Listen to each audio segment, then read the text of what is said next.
Welcome to the Deep Dive. Today, we're focusing on the educational paths for African American men. And there's a real paradox here. We've seen decades of progress, documented progress in attainment. But now, it seems like it's hitting this dangerous wall, stagnation, even reversal. That's exactly right. And our mission here is to, help you understand this. It's not a simple pipeline. Think of it more like a labyrinth. A labyrinth, okay. Yeah, with systemic challenges popping up pretty much everywhere, from K-12 right through to what happens after graduation. Okay, let's try and unpack that. Where are the biggest leaks right now in this labyrinth? Well, the numbers tell a story. If you zoom out, like you said, there was progress. College enrollment for Black 18 to 24-year-olds, it went up significantly. Right, I saw that stat, 25% in 2000, up to 36% in 2022. That looks like a big long-term win. It does, but zoom in on the last decade or so. Between roughly 2010 and 2021, post-secondary enrollment for Black men just plummeted. Plummeted by how much? By a staggering 24.3%. Overall enrollment, that's not just a dip. That signals a systemic crisis accelerating. 24%? Wow. And the cost of that, I guess we see it in that some college no degree phenomenon. That's a critical piece, a really critical economic indicator, actually. The share of Black men with some college credits but no actual degree, it's 24.3%. Wait, that's almost the exact same percentage. Almost identical to the share who did finish a bachelor's degree, which is around 22.8 to 23.6%, depending on the year you check. So let me get this straight. Almost the same number of men end up with college debt, but no degree as those who actually get the degree and its benefits. That's systemic failure baked right in. Precisely. Debt without the diploma. It's easy to just focus on college failures, but where do the roots of this really start? Does it go back further? Oh, absolutely. It starts much, much earlier, back in K through 12. That pipeline is compromised early on by things like punitive discipline. You mean the school to prison pipeline issues? Disproportionate suspensions, expulsions? Yeah, exactly. Which leads to huge losses in instructional time, alienation from school. It sets a trajectory.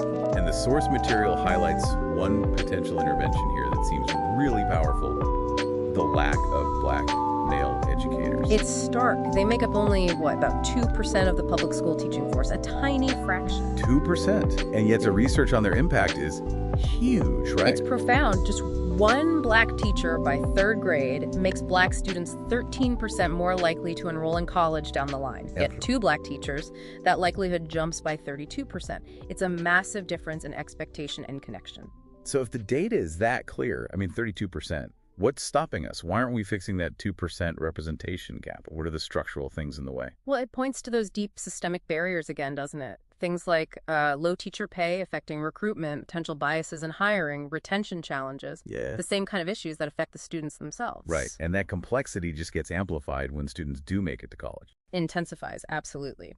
Which brings us to that fork in the road you mentioned earlier, the difference in experience between college types. Yeah, let's talk about that. At predominantly white institutions, PWIs, the research talks about a high psychic tax for Black male students. The psychic tax. It's the constant emotional energy spent dealing with racial isolation, those daily microaggressions, stereotype threat. Stuff that other students just don't face. Right. It leads to what researchers call racial battle fatigue.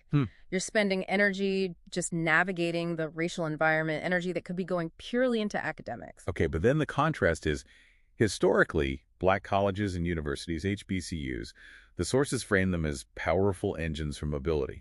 Incredibly powerful. HBCU graduates are almost twice as likely to experience upward economic mobility. We're talking an expected $927,000 in additional lifetime earnings compared to peers without a degree. Wow, nearly $1 million.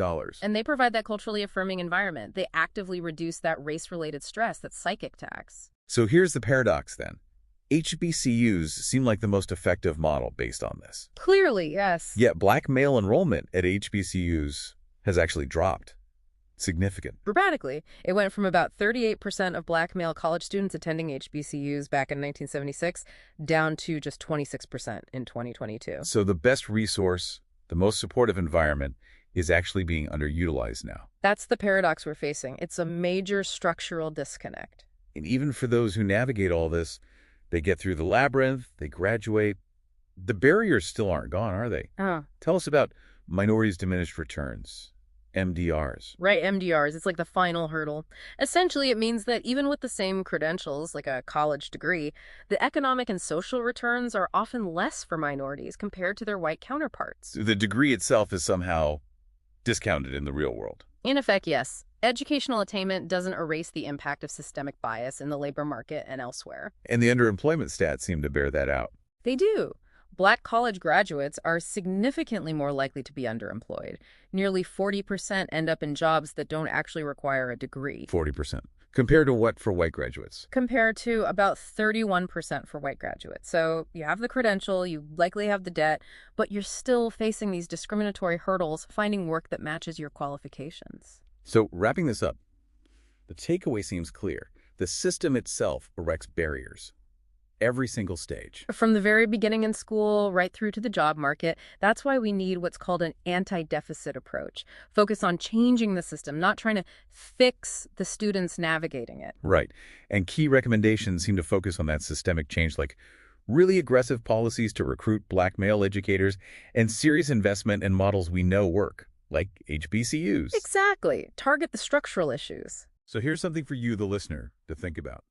Given this overwhelming evidence that HBCUs offer such a supportive environment that they actively fight that psychic tax, what larger structural forces, things like, say, chronic underfunding that limits the financial aid they can offer, might be unintentionally or maybe intentionally steering students away from their best chance at success? And maybe, what role can you play in advocating for those absolutely essential institutions?